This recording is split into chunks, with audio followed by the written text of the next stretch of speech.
It becomes slightly desperate, doesn't it, when a British politician has to indulge in image management in Clacton-on-Sea's Penny Arcade to prove that he's actually doing the job he was elected to do.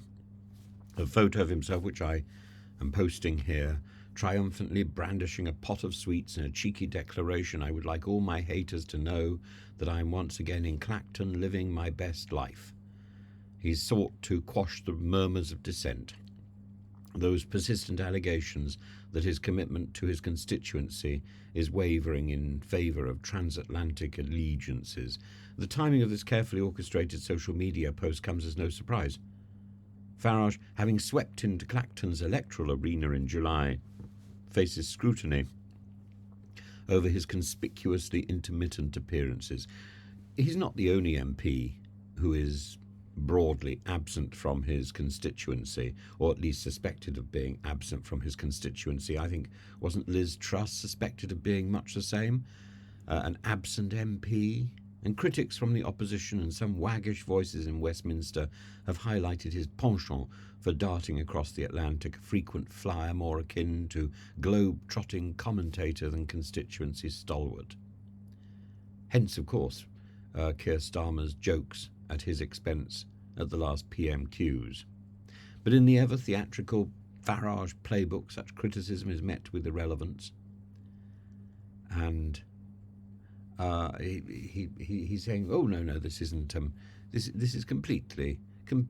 I'm indifferent about these jokes." And here's the evidence. When grilled by Sky News about his absences, his response was quintessentially Faragian.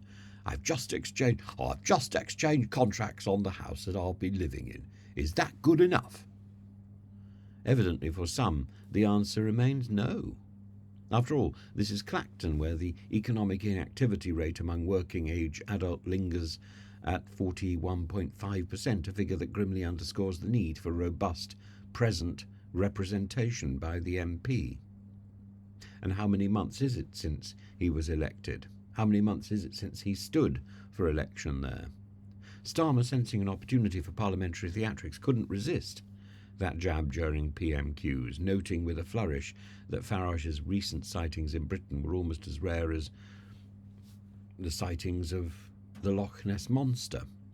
And yet, in true Farage fashion, what might sink others seems only to stoke his populist fire.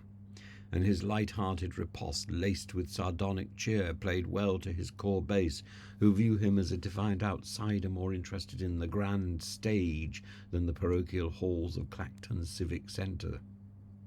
Beyond the jest, there's a salient point, the paradox of the multi-hatted politician. Farage isn't just an MP.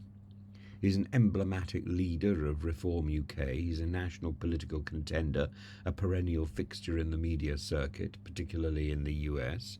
This dual existence raises questions about how far a leader can stretch himself before representation, the thing that he's elected to do, becomes symbolic rather than the stuff of substance.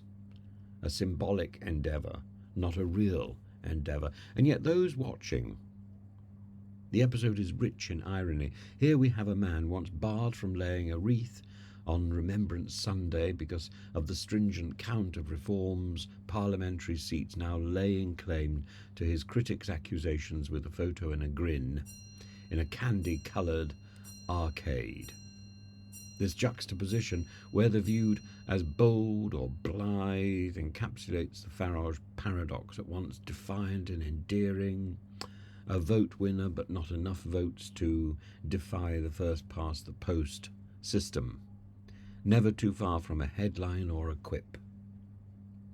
Well, maybe the first-past-the-post system needs to be reformed or replaced.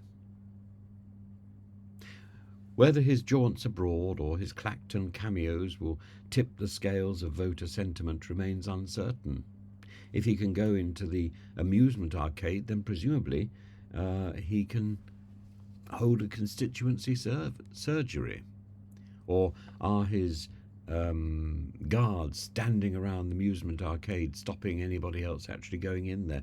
What is certain is that Nigel Farage has once again proven his uncanny knack for stirring debate with the simplest props, sweets, social media, the seaside backdrop of winter in Clacton-on-Sea.